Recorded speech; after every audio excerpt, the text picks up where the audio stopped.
ওম নমস্কার। রামকৃষ্ণ মঠের আদিকথা। আজকের আলোচ্য বিষয় মঠে বিদ্যাচর্চা ও আধ্যাত্মিক বিকাশের বৈভব। বরানগরে থাকাকালীন মঠবাসীদের কয়েকজনের বিদ্যাচর্চার যে আগ্রহ ও প্রচেষ্টা দেখা গিয়েছিল তা আলমবাজারের অধ্যায়ে বেড়েছিল বই কমেনি। স্বামী রামকৃষ্ণানন্দজি অবসর সময়ে উচ্চ গণিতের চর্চা ও ইংরেজি সাহিত্যের পাঠ ছাড়াও সংস্কৃত ভাষায় অনুষ্টুপ ছন্দে শ্রী শ্রী রামকৃষ্ণের উপদেশাবলী রচনা করেছিলেন। তার কিছু অংশ ঋষিকেশ শাস্ত্রী সম্পাদিত সংস্কৃত মাসিক পত্রিকা বিদ্যোদয়ে প্রকাশিত হয়েছিল। স্বামী শারদানন্দজি খ্রিস্ট সাহিত্য ও তন্ত্র সাহিত্যের চর্চায় মনোনিবেশ করেছিলেন। তার প্রথম লেখাটি তন্ত্রশাস্ত্র সম্বন্ধে ইংরেজি নিবন্ধ, সেটি প্রকাশিত হয়েছিল ব্রহ্মবাদীন পত্রিকায়। শাস্ত্রপাঠে স্বামী অভেদানন্দজির বিশেষ নিষ্ঠা সুবিদিত। আলমবাজার মঠে প্রত্যাবর্তনের পর তিনি সমস্ত দিন প্রায় পড়াশোনা ও ধ্যানজপ নিয়েই থাকতেন। তিনি ঋষিকেশে থাকাকালীন মণ্ডলেশ্বর ধনরাজগিরির নিকট শারীরিক ভাষ্য পড়েছিলেন। স্বামী শিবানন্দজি ও স্বামী অখণ্ডানন্দজি বেশ কিছুকাল প্রত্যহ দুপুরে প্রায় 2 ঘন্টা তাঁর কাছে সে শারীরিক ভাষ্য পাঠ করেছিলেন। পরিব্রাজন সমাপনান্তে মঠে প্রত্যাবৃত্ত স্বামী তুরীয়ানন্দজি প্রথম খুব অন্তর্মুখী থাকতেন। তিনি নিয়ত শাস্ত্র পাঠ করতেন ও অপরকে শাস্ত্র পাঠে সাহায্য করতেন। শাস্ত্রাদির পাঠ ও আলোচনা সবকিছুই হতো ভগবান শ্রী শ্রী রামকৃষ্ণের জীবন আলোকে। মঠবাসীদের সম্মুখে ছিল স্বামী বিবেকানন্দের দিক নির্দেশ। তিনি লিখেছিলেন, বেদ বেদান্ত পুরাণ ভাগবতে যে কি আছে তা রামকৃষ্ণ পরমহংসকে না পড়লে কিছুতেই বোঝা যাবে না। He was the living commentary to the Vedas and to their aim. এ বিষয়ে তাঁর পত্রাবলী সাক্ষ্য দেয়। 1895 খ্রিস্টাব্দের শেষ ভাগে মঠবাসীগণ প্রমোদা দাস মিত্রের চিঠিতে জানতে পারেন যে অযোধ্যার এক পল্লীতে একজন বেদজ্ঞ পণ্ডিত আছেন। তিনি 40 টাকা মাসিক বেতন ও সিধা পেলে মঠে আচার্য হিসাবে যোগদান করতে পারেন। মঠে অর্থাভাব, তবুও বেদ পাঠে আগ্রহী স্বামী রামকৃষ্ণানন্দজি এই প্রস্তাবে সম্মত হন। অবশ্য সেই বেদজ্ঞ পণ্ডিত শেষ পর্যন্ত যোগদান করেননি। স্বামী ত্রিগুণাতীতানন্দজি 21 জুন 1895 তারিখে আলমোড়া থেকে যাত্রা করেছিলেন কৈলাস ও মানস সরোবরের উদ্দেশ্যে। বিপদসংকুল তিব্বত ভ্রমণ শেষ করে তিনি কলিকাতায় ফিরেছিলেন 1895 সেপ্টেম্বর বা অক্টোবরে। তিনি ইংরেজি পত্রিকা ইন্ডিয়ান মিরর এ 9টি সংখ্যায় তার এই অসমাপ্ত ভ্রমণ কাহিনী প্রকাশ করেছিলেন। প্রথম কিস্তি প্রকাশিত হয়েছিল 22 ডিসেম্বর 1895 তারিখে এবং শেষ কিস্তি প্রকাশিত হয়েছিল 30 মে 1897 সালে। মঠবাসীদের বিদ্যাচর্চায় বিশেষ প্রেরণা জুগিয়েছিলেন স্বামী বিবেকানন্দের চিঠিপত্রাদি। তিনি লিখেছিলেন, পড়াশোনাটা বিশেষ করা চাই, বুঝলে শশী, মেলা মুখ্যু ফুক্ষু জড়ো করিসনি বাপু। এই ধরনের প্রেরণা ব্যাপ্তি সম্বন্ধে আমরা কতকটা ধারণা করতে পারবো স্বামী শিবানন্দজির স্মৃতিকথা থেকে। পরবর্তীকালে তিনি বলেছিলেন, স্বামীজি আলমবাজার মঠে শশী মহারাজকে লিখলেন, দেখ শশী, এখন বুঝতে পারছি এসব তাঁর কাজ। তিনি কেন এত ভালোবাসতেন, অত করে বলতেন, সব বুঝতে পারছি। পূর্বে স্বপ্নেও ভাবিনি কর্ম করতে হবে, ওদিকে ঝোঁকও ছিল না। স্বামীজির এই চিঠি পেয়ে ভাবনা হলো, তাই তো, কিছু করতে হবে। তখন পড়ার ঝোঁক হলো। টাকা কড়ি কিছু নেই। ঠিক এমন সময় বম্বে থেকে এক ভক্ত এলো। সে কটা টাকা দিল। তাই দিয়ে কলকাতা থেকে 2 ভলিউম ওয়েস্টার ডিকশনারি কিনে নিয়ে এলাম। আলমারি হলো, ডেস্ক হলো, একটু কর্মের ভাব এলো। স্বামীজি চিঠিতে থাকতো বিশেষ বিশেষ নির্দেশ, যা মঠবাসীদের বিদ্যাচর্চায় বিশেষ প্রেরণা যোগাতো। যেমন স্বামীজি একটি চিঠিতে শশী মহারাজকে লিখেছেন, তুমি বসে বসে একটা কাজ করো, ঋগ্বেদ থেকে আরম্ভ করে সামান্য পুরাণ তন্ত্র পর্যন্ত সৃষ্টি প্রলয় সম্বন্ধে, জাতি সম্বন্ধে, স্বর্গ নরক, আত্মা, মন, বুদ্ধি ইত্যাদি ইন্দ্রিয়, মুক্তি, সংসার, পুনর্জন্ম এই সম্বন্ধে কে কি বলে একত্র করতে থাকো। ছেলে খেলা করলে কি হয়? রিয়েল স্কলারি ওয়ার্ক চাই, ম্যাটেরিয়াল জোগাড় হচ্ছে আসল কাজ। এরকমই আরেকটি চিঠিতে স্বামীজি শশী মহারাজকে 24শে জুন 1896 তারিখে লিখছেন, পণ্ডিত ম্যাক্স মুলার শ্রী শ্রী ঠাকুরের জন্য যে জীবনী ও বাণী লিখবেন, তা সমস্ত বাণী ইংরেজিতে তর্জমা ও শ্রেণীবদ্ধ করে পাঠাতে হবে। সুতরাং বোঝাই যাচ্ছে আলমবাজার মঠে বিদ্যাচর্চার একটা অতি সুন্দর পরিমণ্ডল সৃষ্টি হয়েছিল স্বামী বিবেকানন্দের চিঠিপত্রের প্রেরণা এবং মঠবাসীদের তত্ত্বাবধানে। শ্রীজি অর্থাৎ শ্রী শ্রী ঠাকুরের নিত্য সেবা পূজা, জপ ধ্যান, পঠন পাঠন, শ্রীরামকৃষ্ণ জন্মোৎসব পালন, জনসংযোগ ইত্যাদি কর্মসূচি মঠ জীবনের অঙ্গীভূত ও মঠের বিশিষ্টতার পরিচায়ক ছিল। তবে জনসাধারণের চক্ষুর অন্তরালে বিকশিত মঠবাসীদের ভাব জীবনী ছিল মঠের প্রকৃত ঐশ্বর্য। তাপসদের চারিত্রিক শক্তি, তাদের আদর্শ প্রীতি, তাদের আদর্শের প্রতি একমুখীনতা এবং মঠবাসীদের পরস্পরের প্রতি অপরের প্রতি নিঃস্বার্থ ভালোবাসা ইত্যাদি ছিল মঠের ভূষণ। গোষ্ঠী জীবনে প্রবীণদের থেকে ভাবাদর্শ সঞ্চারিত হয় নবীনদের মধ্যে। নবীনদের মননে বিধৃত প্রবীণদের ভাবমূর্তি মঠের ভাব ঐশ্বর্যের কতকটা পরিচয় বহন করে। সেই কারণে দুইজন নবীনের মানসে লালিত পালিত দুজন প্রাচীন মঠবাসীর ভাবমূর্তি, যেমন নবীন ছিলেন হরিপদ, পরবর্তীকালে স্বামী বোধানন্দ। তাঁর দৃষ্টিতে 1895 প্রথম ভাগে মঠে প্রত্যাবৃত্ত স্বামী ব্রহ্মানন্দজি।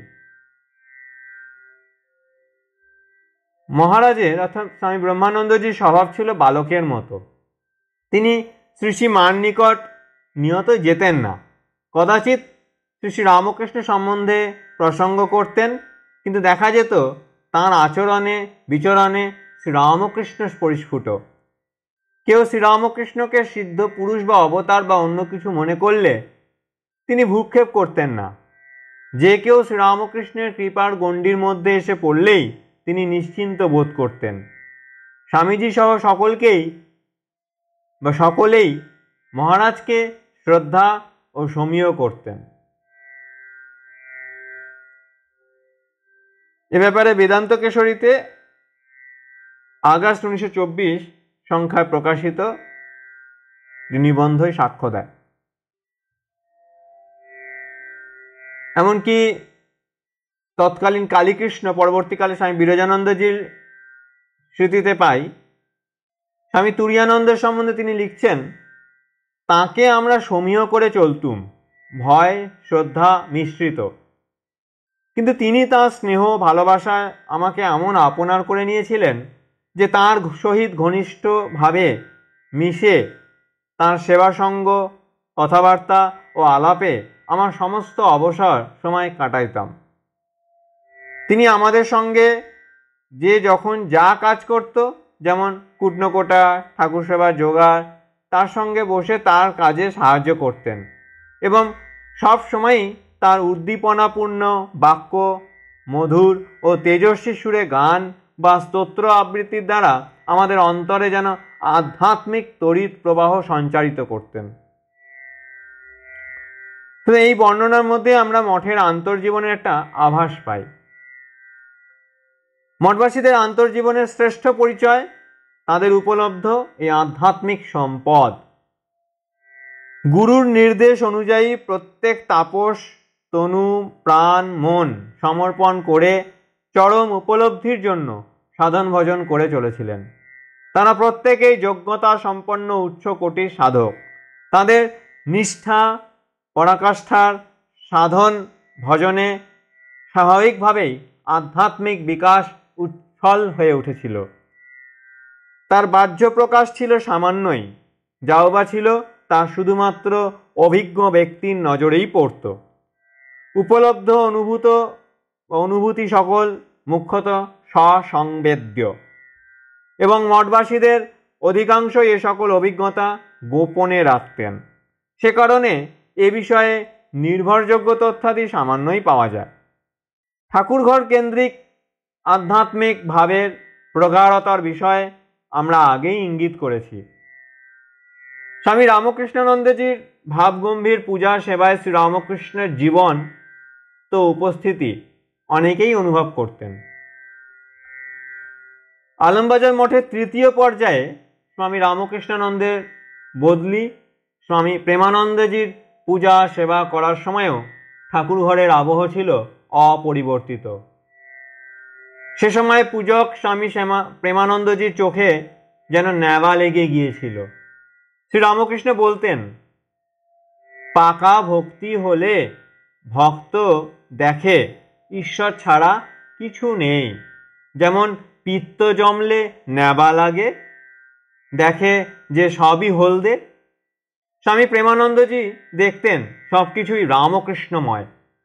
এ বিষয়ে স্বামী তুরীয়ানন্দজির সাক্ষ্য আমরা আগেই বলেছি। স্বামী বিবেকানন্দের পূজা ছিল ধ্যান প্রধান। ঠাকুর ঘরে শ্রীরামকৃষ্ণের পূজায় রত স্বামী বিবেকানন্দের পূজা পদ্ধতি দেখে অন্যতম তাপস স্বামী বোধানন্দের ধারণা হয়েছিল যে স্বামীজির অনুভূতিতে শ্রীরামকৃষ্ণ জীবন্ত স্বরূপ। তিনি ঠাকুর ঘরে উপস্থিত অন্যান্যদের মধ্যেও বিদ্যমান। তিনি বলেছিলেন, to him in the bracket Swamiji, Sri Guru Maharaj was a living person. Swamiji saw the presence of Sri Guru Maharaj in his disciples also, so he worshipped them too. Vedanta Kesari, August 1924, page number 131. স্বামী অদ্ভুতানন্দজি ছিলেন কট্টর সাধু। আহার নিদ্রা ভুলে সাধন ভজনে মেতে উঠেছিলেন। তিনি আলমবাজার মঠে কম সময়ই ছিলেন। আমাদের আলোচনাকালে তিনি পুরীধামে গিয়ে তার বাসনা হয়েছিল জগন্নাথ মহাপ্রভুর যে রূপ দেখে শ্রী চৈতন্যের চোখে জলে ভাসতেন সেই রূপটি দর্শন করা। তার প্রার্থনা পূরণ হয়েছিল এবং সেই সময় তার অপর একটি উপলব্ধি তার জবানিতে উপস্থাপিত। তিনি বলেছিলেন, একদিন গঙ্গা তীরে বসে আছি, দেখি গঙ্গা থেকে একটা জ্যোতি উঠল। সেই জ্যোতি বড় হয়ে আকাশ বাতাস সব ছেয়ে ফেলল। সেই জ্যোতির মাঝে আবার অসংখ্য জ্যোতি দেখলুম। তারপর নিজেকে হারিয়ে ফেললুম। বাকি সে মুল্লুকে থেকে ফিরে ভারী আনন্দে রইলুম। এ বিষয়ে শ্রী শ্রী লাটু মহারাজের স্মৃতিকথা নামক গ্রন্থ সাক্ষ্য দেয়। আর আলমবাজার মঠ বাড়িতেই উপলব্ধ এই দুটি দুর্লভ অভিজ্ঞতার বিষয় প্রকাশ করেছিলেন স্বামী অখণ্ডানন্দজি। তার প্রথম উপলব্ধি, একদিন সারা রাত ধরে তিনি বেদান্ত বিচার করেন। সিদ্ধান্ত করেন, নিত্য শুদ্ধ বুদ্ধ মুক্ত আত্মাই আমি, সোহম।